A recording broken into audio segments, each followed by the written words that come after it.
the time of conception till the time you're 6 years old, you don't have something called the cognitive mind. So our mind usually has three parts to it: the conscious, subconscious, and superconscious mind. Which part of the mind you work on when you work with inner child healing and inner child trauma? All our emotions, all our memories, all the trauma, all the pain, everything, good, bad, is stored. If a cat closes her eyes and shuts off to the world and says the world does not exist, does that work?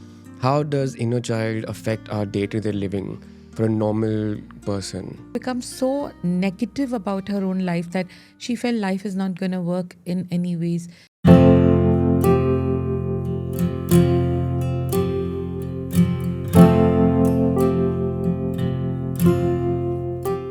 Hi everyone, welcome to Deep Talks. I'm Rohit Rajani, and today we're going to talk about a very interesting topic called inner child. It's very interesting to know how our inner child and mind affects our lives and shapes our lives, and it creates blockages and diseases. And so let's dive a bit more deep into this with our very own Dr. Anita Rajani, also my mother. So tell us more about how our inner child uh, shapes our lives, what it is, and what inner child trauma is. Hi, Rohit. Yes, this is a very beautiful topic for our deep talks.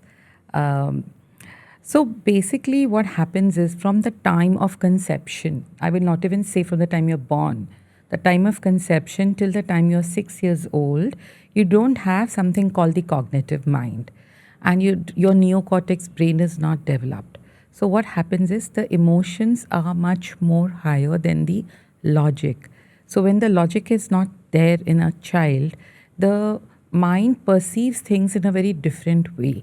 So the environment, whatever the environment the child is in, whatever experiences that the child is going through, it is creating a lot of conditioning and things like that. If there is a wound, say for example, if there are fights going on in the house, or the child is lost even for say 5 minutes, in a marketplace, or the child has been slapped or abused or anything, the child, there, it creates a trauma in the child, and the child starts believing certain things about themselves, about the world, about the people, and that creates a life script for yourself which plays for the rest of your life.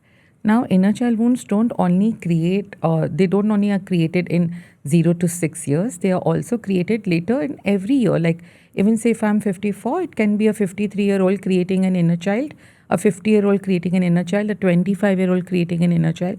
So, whatever traumas we go through, so there are positive inner children, there are magical inner children, and there are wounded inner children. It's not only wounds and not only pain and suffering, but the magical inner wounds, inner children, and the happy inner children create the positives in our lives. They create, they help us manifest, they help us get good things, help us attract the right things. And the wounded inner children definitely need healing because they create a lot of blockages in our life. The flow of life is kind of disrupted. Right. So our mind usually has three parts to it: the conscious, subconscious, and superconscious mind. Which part of the mind you work on when you work with inner child healing and inner child trauma? The conscious mind is 12% of the entire mind, which is very, very powerful. It keeps us in the day to day activities, it keeps us in the world right now, keeps us grounded in the reality of life as it is, whatever we see from our eyes. And the subconscious mind, which is 88%, is like the majority of our mind consists of the subconscious mind. And that is where all our emotions, all our memories, all the trauma, all the pain, everything, good, bad, is stored. If we want to access the inner child wound, and if we want to heal it, we definitely go down to the subconscious mind to heal it. The superconscious mind is the mind that is evolved, that is not the conscious or the unconscious or the subconscious. It is just superconscious. It doesn't need, to be in the 3D world or to be in a la la land. It is something that is beyond everything. So we definitely go to the subconscious mind and we access the trauma to heal the inner child. Right. So most of us are so busy living our day-to-day lives, making ends meet, working, going out. How does inner child affect our day-to-day living for a normal person?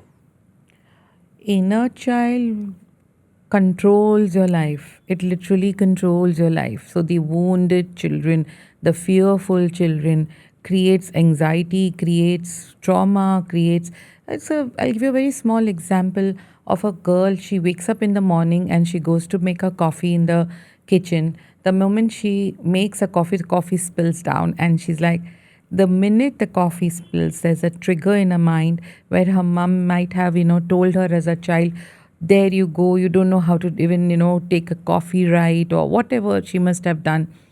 It gets, oh, there it goes. See, I'm not good enough. Mom used to be right. I'm not good enough. The child has that label in her mind, and that is how the situations will keep recurring in her life. Now her cognitive mind is actually trying to make ends meet, trying to think how to now make another coffee, how to get ready on time, how to reach office. And the subconscious mind, the trauma, the inner child is like nagging her, you're not good enough, you're not good enough. Now, this person is in a state of complete frenzy and chaos within her. She somehow gets ready, gets down, you know, the liftman is smiling at her, but she's like very grumpy.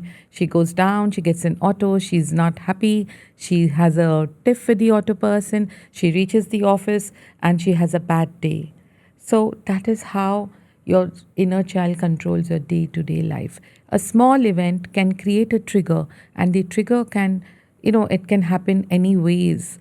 I had a girl, she was like just 20-year old, and she had this anxiety to another level. She didn't even know what was going on. She had put on weight, she had anxiety, she went to doctors, she's taking medications, and she was not able to get rid of the anxiety.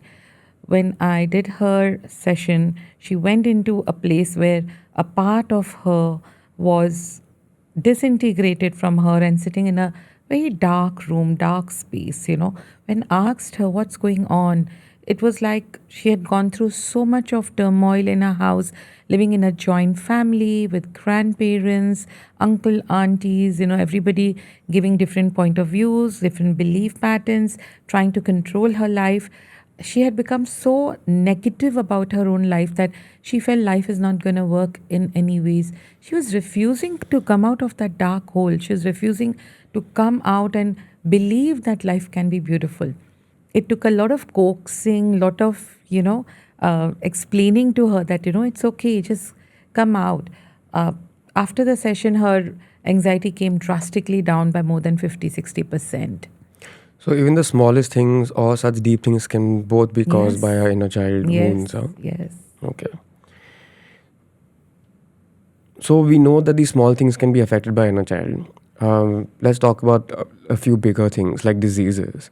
Do you think our inner child wounds that stay with us for a very long time eventually cause diseases in our body, or is it just a random coincidence? Or Anything that is disintegrated, that is lying unhealed within you, that is dying to express itself, that is dying to, it will create diseases. If you look at the word diabetes, if you look at, let's take diabetes, So if you look at any person who has diabetes and if you ask them, they will tell you that they had taken responsibility in their lives at a very early age. Now, what has happened as a result? They have lost the joy of life, they lost the sweetness of life. It's a very unconscious thing. Obviously, they don't remember. They're fine, they're laughing, talking, everything, and they're like, we are fine, there's nothing like that. But within them, they don't have joy. And the body, our body is a very intelligent being. It gives us lot of signs telling us, it's talking to us at all times, it's telling us what it needs, it's telling us where we are, it's giving us signs of what we need to heal within ourselves. So the body is creating a lot of sweetness within them to tell the person, knock knock, you're losing joy. There's an inner child who's sitting only with these responsible baggages on their shoulders. Keep it down, enjoy life a little bit more. So this is how it goes. If you look at a heart patient, Now, if you see, most of the men have heart attacks. It's very common for men to have heart attacks than women. Why? Because men don't express themselves very freely. They are always told from generations to generations, that men should not cry, men should not express. It's not okay, it's not manly enough to, talk about your pain. So they keep it all within themselves, which create blockages in their heart. It's a very simple phenomena. These are all the disintegrated parts that are within, the person, which is creating these diseases. So yes, diseases are a very major part of inner child, and you can heal it. You can heal your thyroid, you can heal so thyroid comes to, mostly girls, women. If you again look at it, why? Because they are, always suppressing their emotions. They are the quieter ones in the family. They are, told to be the good girl, not to speak, everything, learn to sacrifice. So when they are not given an outlet to express themselves, express their voice meanly, they definitely get thyroid. It becomes, very slow, the thyroid gland. It starts beating very slow, and that's where they get their thyroids. But once you can heal yourself, the best part is that when you can heal yourself, you can heal your disease. Any disease is very healable. So different diseases are caused by different inner child wounds and different issues with a certain person. And dealing with the inner child can help you manage or even cure a disease, is what you're saying. Yes, Okay. yes. So do all of us have one or many inner child wounds? And how do we identify or diagnose what our inner child wounds are? Yeah, everyone has, inner child wounds, but it's varied in everybody. It will not be the same. We are multidimensional human beings. We all have different kinds of emotions ranging within us, different types of sensitivities, different types of maturities, wisdom. So inner child wound will be different. Even if there are two, a brother and a sister in a family, they would be facing the same set of parents, and they, the experience that they are seeing there, one child would perceive it in a different way and the other child will perceive it in a different way. So it is not same for everyone, but yes, everyone would have inner child wounds. So with parents with multiple kids, um, each kid perceives the parent in a different way, experiences Yes, parenting in a different way. Like for the first child, you're born to parents without any kids, and their parenting is different. At yes, what age they've given birth to that kid is different. And the second child will face experienced parents, but doesn't mean good or bad, and a different age parents, and they'll have a different approach to it. And always. every event or incident happens in the house will be perceived by the kids differently because of different sensitivities or how they In deal different with things in life. Different ages, ages as they're well. in Yeah, different ages. One would be a yeah, 5-year-old, one would be a 7-year-old. yeah. Yeah. So they both will have different wounds, or will not have any wounds at all. Yes, But yes. it's very different for different people, and it can't be the same for even for No. siblings. Yes, yes, yes. Got it So what right. happens if one knows we have an inner child wound, but we choose to deny it, we choose to ignore it, and just get on with our lives? What happens then? If a cat closes her eyes and shuts off to the world and says the world does not exist, does that work? No. So we have to work at ourselves. We have to look within to change ourselves. It's so simple, no? That if you are having a blockage in your life, and if you can understand that there is something within me that needs to change or heal, and I can change this, I can move ahead, the life can start to flow for me if I'm stuck somewhere. Why not? Change is the only constant. But if they don't choose to, say, for example, look at their wounds, either life, will give you a kick at some time and let you see it. You reach a stage where you have no choice but to look at it. Or you may, your life may pass it off and you may carry it forward into your next life. Or there might be just, you're just out in a nature, or you are just working with children, or you are doing some drawing, painting, sketching. It could be so many creative fields, and you can just heal yourself. You might just, sometimes you feel, oh, I did this, I went for a scuba diving, but when I came back I was a different person. What happened there? Definitely something got healed. Definitely some fears and anxieties got released and more confidence came in. So that also are different ways to heal your inner children. So why do you think we get traumatized to such a level that we need healing from it? And what can one do to prevent themselves from reaching that level? if we are living a life in unawareness, if we are living a life in our low vibrations, if we are living a life from lack of wisdom, we create traumas, we create anger, we create anxiety, we create a lot of different, emotions for us. If we are able to look beyond it, if we are able to increase our vibrations by meditations, by breathing exercises, by becoming more aware minute to minute about what I'm feeling, how I'm feeling, what are my triggers, where am I getting angry. Even if I'm getting angry, if I can look at it, why am I getting angry, what really made me angry here, and if I can work on myself, I can definitely make it lesser. But definitely more meditations, more nature trails, more less stress levels, having a good support system with you, you can definitely bring down a lot of this, you know, traumas affecting you to a large extent. Like I say, if you have a good set of friends and if you have some experience that has happened to you, just sharing with them, taking support can help you heal so much quicker. Right. So, out of all the therapies that are available, why did you choose to do a PhD in inner child? Tell us more about your experience there.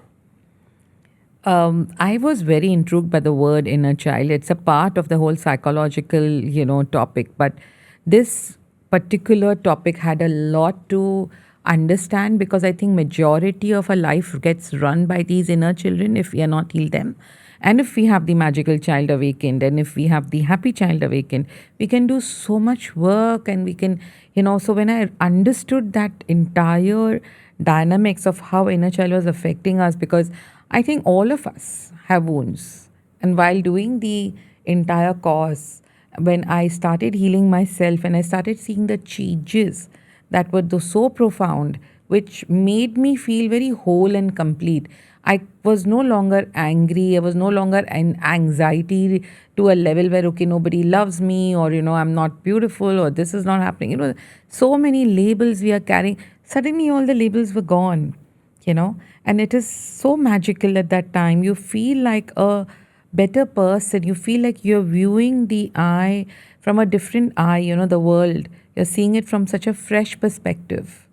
So I felt that, doing a PhD in this, like I kept on going deeper and deeper and deeper. It took me 10 years of work, working on people, doing my research to reach that level. I think everyone carries these labels like of not feeling loved and not feeling like they look good enough and whatever else people are going through. But Yes. like once you let go of them, you feel so much lighter, like you said. Oh, And yes. I think everyone needs to just like let go of what they think, Yes, which is why this is yes, so yes, important for people. yes. So some of the labels that we carry are I'm not good enough, I'm not abundant, nobody loves me. These are very common ones. I'm not deserving Abandonment, and worthy. not deserving, So many. self worth issues. These are such common issues. Like I think everyone carries in different, obviously, ranges of intensity. But the best part is it can be healed. So let's talk a bit more about relationships. Do these inner child wounds affect our friendships, marriages, relationships with boyfriend, girlfriends, or is it all just part of a random destiny algorithm? Does inner child really affect all of these things? Yes, the inner child is affecting it at all times. Your marriage, your relationship with your partners, the way you attract the partner, you will attract the partner that you are. You are a magnet, so you're attracting the partner to the vibration you're beating in. So if I am feeling unloved, say for example, I will attract a partner that will keep making me feel unloved till I don't get into it and heal myself. That's how the universe works. That's how the vibrations are. If I'm feeling, if I'm judging my parents, so I know a girl, she kept judging her parents' divorce. Obviously, not her fault, but it was like, she was very angry at her mum for, walking out of the house and, she had to take over and become the, like a surrogate mother for the house. But she came to a point where she was fighting for the same, her marriage. She was fighting for her marriage to stay. And at some point, she has to realize that, I have to let go of what I'm holding on, the anger towards my mother and understand that some marriages just don't work. So that was a child. The child picked up that and the child, whatever she understood, but her life is now running on the thoughts and the beliefs that she has picked up as a child, and the belief that she has it as a label, you know, that, I will do anything to keep my marriage happen. So God will keep giving you, universe will keep giving you that thing till you come to a point and said, things have to go amicably. Things have to be organic. You can't really do, some things work and some things don't. So that's maybe her lesson. So inner child wounds affect your relationships. They can affect your, careers, your business. You can feel you're stuck somewhere. You can feel you're not moving ahead, or you might feel that you want to marry but you're not finding the right partner. Okay, let's talk a bit more about fears and anxieties. A lot of people have fears of height, fear of the dark. Are these also related to our inner child wounds or inner child trauma? How do these Yes. work? They can be a part of your inner child trauma, they can be a part of your wounds. There was a person and she couldn't sit in the house alone. She had so much fear. The moment she would be alone, she would always be on the phone because she would be scared of being alone. She couldn't get down and get into an auto alone. She was flying to, another city for a trip with her husband, and she was so fearful. How will I sit in the plane? How will I go? So when we went to her, we did her therapy. It came from an inner child because at some ages, like, maybe an 18 and a 22-year-old, twice it had happened to her that she was attacked by the auto person. So that feeling of being attacked, the feeling of, when she's traveling, even that because she was attacked, even in the house, she could not sit alone because there was always this constant fear that she'll be attacked. And once we healed her, she was completely fine. She started traveling in the auto. She went to her trip. She came back and she was like, wow, I just did it. And it happened. So, yes, the inner child, there can be so many fears that we carry, so many anxieties we carry. And there can be so many examples. Like, I know a person whose father used to shut him down in a dark room. So he used to just close him and keep him in the storeroom because he would get angry at him. And that boy would sit in that dark room, but he would have some books there. So he would pick up a book and read it. But there were cockroaches and maybe a rat. And it was quite traumatic for that child to sit in that dark room. He could not sleep without lights on for a very long time till we came to this point of this inner child, and we got him healed, and he got integrated, and then he was able to uh, become live normally, like lights on hai nahi hai, it doesn't really matter. He came to a much more healed space within himself. So we know that a lot of fears and anxieties are now related to our inner child wounds and experiences that we've had in our lives. Now let's talk about the smaller things like procrastinating and not being able to live a disciplined life. Is this also connected to our inner child? And why do most people go through the same issue of not being able to get up and work, or not being able to be disciplined enough with what they eat and what they do? So how does this work? It's very important to understand as parents how we sometimes behave with our children. There are many points where we might have unconsciously affected a child like that who is procrastinating right now. Um, you know, as a 5-year-old, the child could be getting a report card home and doing, Mama, Mama, Mama, I have got this beautiful, marks, and the mom is so hyper or busy because she's in a joint family, she's working in the kitchen, or she's busy in her office and doesn't have time to appreciate the child just then. Maybe she appreciated him at a later point in on the day, but that rejection, what the child got in that moment, okay, I'll come back to you, or oh, just move, what are you doing?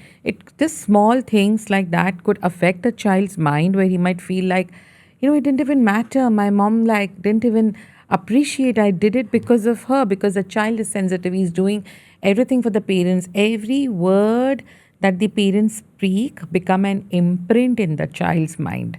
It is children are so sensitive. For them, the parents are the most important part of their lives when they are small children. And every word that they are speaking makes an imprint. It's very, very important to understand that and use the right words when we are speaking to the children.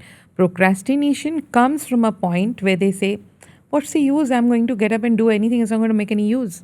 It's not going to work anyways. Nobody's going to appreciate me. Right. I think that's a big problem everyone faces, and hopefully more people realize why it's happening to them. Yes. Now, do you think inner child is also causing addictions in people, like gambling and alcohol and smoking and drugs? How is that connected to our inner child? The people who, so there are different variations of addictions. There might be mild addictions and there may be extreme addictions where they have to be put into, the institutes to get all right. They're if you look at these kind of addictions like gambling and drugs and alcohol, these are the children who have low self-worth. They don't feel worthiness because there could be a parent somewhere who might have been looking at another child who might have been a little weaker child, a weaker sibling of this boy or girl, and he might, they might be like, okay, like he's the okay one, he can do things on his own, let me pay more attention. Obviously sometimes a weaker child takes more attention. There is a void in this child which feels that nobody loves me, I'm not good enough.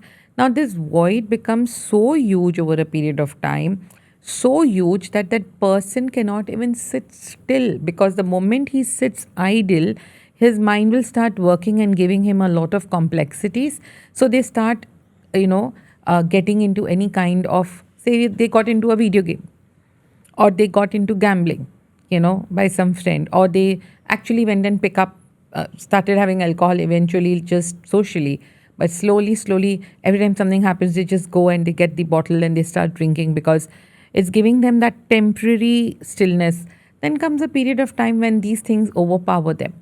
And then they don't, it's a vicious cycle which they cannot get out of, because even sometimes when they get healed, they go to the institutes, they come back healed, but when they're coming back in the same environment, they're coming back in the same situation where the thing gets reiterated again, because obviously now they are being judged also, they are being blamed also. If they have a wife and a children, or siblings, they start blaming them, they start judging them. So it just gets bad and worse till you can really heal it, and it's very difficult at the extreme level. So the faster or the earliest, if you can catch this trauma and you can heal this void, you can get out of it much, much easier and quicker. Right. So, if all of us have the capacity to catch this or love and heal ourselves unconditionally, why do some people go on the other side by becoming bitter and becoming negative? Why does that happen to most people? If I give you a glass half full of water, a person might see it as it's half full and another may see it as an half empty. So it's the way you're perceiving a situation. Now, say for example, I have a parent. Okay, my mother is very overprotective or over loving, but she's a little controlling because she's over loving. So there is one child who might see the mother as okay, she's loving me, so she's protective. Another might see, oh, why does she do that? She's always controlling me. So there are two children seeing the entire situation in a different way. So it is really all depending on the child eventually. The responsibility is yours, how you're perceiving your parents as, or the situation, or the environment, whatever has caused you the disintegrated wounds in your body. If you can see it from a much more wiser view, you can heal yourself much quicker. So the people who are bitter, the people who are maybe got cruel, are the people who are seeing it from a very low place. So they just need to change their perception, to open their minds and open their hearts to more compassion to themselves, and then come to others. So, we can't really change the experience that has happened with us, that caused us the trauma. So, how do we heal it with inner child integration? What's the process of therapy? Please explain that a little bit. Yeah, so process of therapy is not very difficult. It is, like we said, we deal with the subconscious mind. So there is a technique where we take the client, into the emotion, into the child self, like a 5-year-old, 10-year-old, And like it is very similar to, like if you had a 10-year-old standing in front of you, telling you or crying, how would you behave with that child? You would go and you would hug them and love them and tell them, don't cry, I love you, I'm here for you. So that's the exact process. Like you have to parent yourself. Uh, it's a very sensitive, vulnerable space that we open up for them. But as a therapist, when we hold their space, the client is like, healing themselves by loving themselves. And the process is so beautiful when you see the client actually loving themselves and healing that part of them. They can get rid of their problems magically, literally magically. They wake up and they're like, whoosh, where did this go? This is like, it's not there anymore in me. Sometimes it might take a session or two to reach that, depends on the depth of their wound, but magically, otherwise, 80%, 90% clients, first session, they're out of that one issue what they have come with. So, how important is mental health and how important is it to deal with these wounds and traumas according to you? I feel still, even today, when there is so much awareness of mental health, it is still underrated. I think we need to bring it into every household. It needs to reach the schools. There needs to be in the curriculum. People need to bring it. It's like a very normal day to day thing where every house understands what mental health is all about. So many times people are in depression and the family doesn't understand what's going on with this person. They expect them to, get up, start working, start living their life. They cannot afford to keep that, person in that state for a long time because they are very busy living a mundane, stressful life. I think mental health is so important to be aware of, and everyone in the house needs to be compassionate to a person who requires a lot of love in the house. The more angrier or the more aloof a person is in the house, the more love he needs. It's very simple. So, a So, lot of people shy away from therapy and are scared to even admit that they have a mental health issue or a wound or a trauma they want to deal with. What do you want to say to such people and how would you encourage them to move forward? I can only tell one thing, that if you take the responsibility of your life in your hands, you have the power to change it. So if you are uh, fearful of what will be the outcome of a session or healing yourself, or you want to live in the comfort zone of where you are, then no one can help you. God helps themselves. God helps those who helps themselves. No one can really, do anything if you are not ready to get up and come. So it is very important to get up and ask for help. It's very important to get up and do something about yourself. It is very, very important that you wake up. Nobody out there is going to be your rescuer. There is no rescuer, no God sitting out there and telling you, I will rescue you. When you ask, only then help arrives. So, one can become more aware of themselves and deal with their problems and traumas and issues. But let's talk a bit about parenting. Do you think parents need to be a bit more conscious about what they're doing with their children of any age and any part of life? How important is it for a parent to know what they're doing? I think all our lives, I mean, inclusive of all of us, we have, just given birth to children without realizing the impact our behavior makes on the children. And it's very important to come in a state of awareness. I wish there was more awareness given to parents when, they are wanting to birth children about what they are going in for, the level of responsibility it is to bring up a child who's going to be a future generation. I just did a session yesterday, and there was a girl who, her mother would throw her out of the house every time, and she would throw her out and lock the door, you know. And that child had so many, abandonment issues within her. She could not have one proper relationship, with a partner because obviously she's feeling so abandoned within her by her own mother. She feels alienated in her own house. It doesn't feel like a safe space anymore. So these are the kind of acts the parents do, sometimes unknowingly. Obviously the parent is thinking they are doing something good, they're trying to correct the child, or they're trying to scare the child to correct it, or that's how it's always been from ages. We sometimes give them pet names like Golu and Lulu and Motu and God knows what not. And some children might just take it very easily and nicely, but it might affect the self worth of a child. So it's very important to see how you're calling your child. What is the impact of it on a child? Even so much as if you're calling your child a shining star, but you're doing it a bit too often, might give a child a lot of sense of responsibility where they might feel burdened. So it's not always the wrong words or the bad words. It's about what you're speaking, how much you're speaking, what is your behavior pattern, what is the environment you're giving the child, how much of a safe space are you creating for a child to thrive rather than survive? Because this is life is not about survival, it is all about thriving. I think most people are living life in survival, and very Yes. important to get out of that if you want to thrive in life. Yes. Otherwise, you just never end up exiting the survival zone. Yes. So now we know that parents cause trauma in kids, unconsciously or consciously.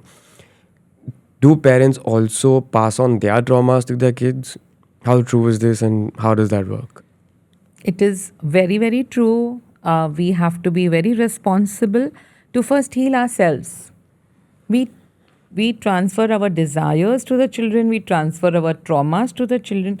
Whatever is unhealed within you will be transferred to your next generation, and they will have to take the responsibility of healing it. So there was a person, he was, always told that the father was a very big businessman and successful. He would always look at the child and say, you're no good and you cannot do anything in this life. You are not, but that child would not express. He would always be quiet as a person. And he did whatever he had to do. He struggled and stuff like that. But when his son became bigger and when he came into the same business, he felt that his father is not looking at him from a right eye. His father is not feeling that he is worthy. But that was not true. It was only the emotion, that unhealed emotion which the father may have suppressed within him and, completely locked it, forgetting about what his father did and not healing himself, gets transferred to the child. So same way, like if you want to be, a doctor, if you want to be a model, or you want to be an interior designer, and you have not done that in your life, that may also pass on to the children, and they also kind of get the same dreams and hopes and aspirations, and they fulfill it. Not that you have told them, but it comes down, it passes down. So, the same way the trauma also passes down to the children. So, the more you heal as a person, take the responsibility of your life and stop the trauma at your end, because you could also be carrying from your generations unhealed trauma of your parents and their parents and their parents. So, if you have the responsibility, if you understand it, and if you can stop it at your level, you will do your child, you'll be giving a gift to your child of a better life. It's like breaking the pattern, breaking the Yes, chain that goes on. yes, yes, yes, Yeah. yes. So, what's one advice you would want to give our viewers about dealing with the inner child and healing themselves and helping themselves? Uh, I would tell the person that if you are not ready to, take therapies, and everybody might not be open to therapies, but there's a very beautiful thing that you can do, a gift you can give yourself, which is called self love. So when you can love yourself, most of the people don't love themselves. I'm so fat, I'm so thin, I'm so tall, I'm so short. I can't study as the other person. I cannot be as successful as the other person. We are always criticizing ourselves. We can stop this criticism, self criticism, stop the judgment that we are doing for ourselves. Love ourselves a bit more. We can do mirror work. We can get up in the morning. We can look into the mirror and we can, tell yourselves that, oh, I love you so much. And if you achieve something, even if it is as small thing, but if you have started something and completed it, you must give yourself a pat on the back. Yeah. And you must tell yourself, wow, I'm so proud of you. As much as that, and you see the difference that it makes in your life. So my advice to everyone would be is to start doing that. And it is not called selfishness, it is self-love. That was a very deep and insightful conversation we had with you. And I really hope your viewers will understand a bit more about healing their inner child and fragmented parts of themselves to live a more happier and fulfilled life. And we hope to talk more about this with you very soon. Thank you so much for this conversation, and thank you so much for watching. Do leave in the comments what you guys think about this conversation and your our inner child wounds. Mention some of your inner child wounds if you feel free to, if you feel comfortable to do so, and have a discussion there. We can like talk about it in our next podcast as well. Thank you so much. Thank you. Thank you, Rohit.